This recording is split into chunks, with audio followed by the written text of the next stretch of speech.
Au nom du Père et du Fils et du Saint-Esprit, Amen. Le Seigneur soit avec vous.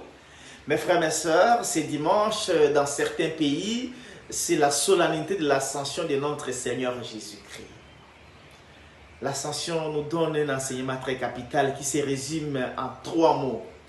La gloire, la présence et le témoignage. Voilà la trilogie de l'ascension. La gloire.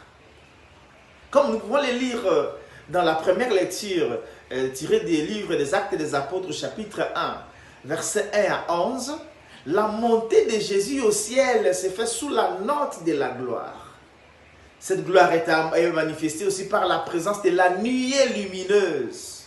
Nous savons que la nuée symbolise la présence de la divinité. Et donc l'ascension, c'est aussi une épiphanie, une manifestation de la divinité de notre Seigneur Jésus-Christ.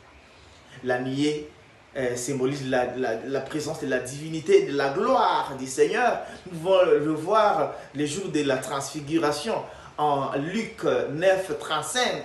Une nuée lumineuse est venue emballer Jésus les jours de la transfiguration. Mais déjà dans l'Ancien Testament, vous pouvez lire en Exode 40, 36 à 38, la nuée lumineuse accompagnait les Israélites. C'était la présence de Dieu. Devant cette présence du Seigneur, les apôtres ne font que. Jésus l'a accompagné dans les sanctuaires du ciel, comme dit la deuxième lecture tirée de la lettre aux Hébreux, au chapitre 9, versets 24 à 28, puis chapitre 10, versets 19 à 23.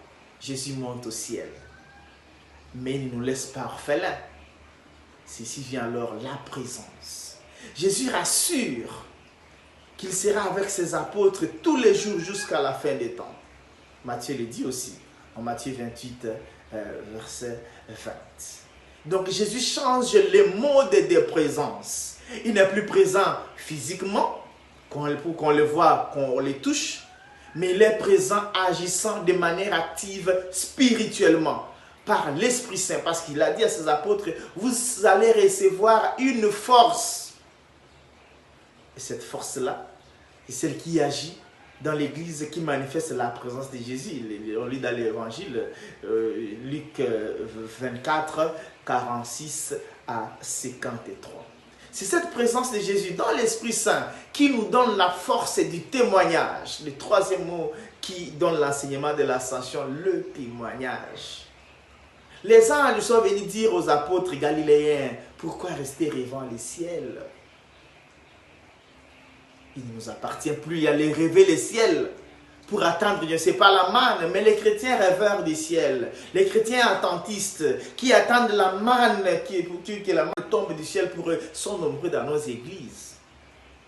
Jésus nous envoie plutôt être témoins dans le monde. Que nous puissions évangéliser le monde par notre témoignage de vie.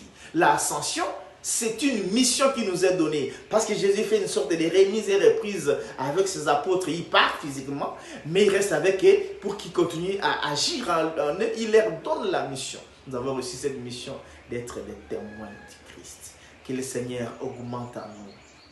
Qu'il rende vif en nous cet esprit du témoignage.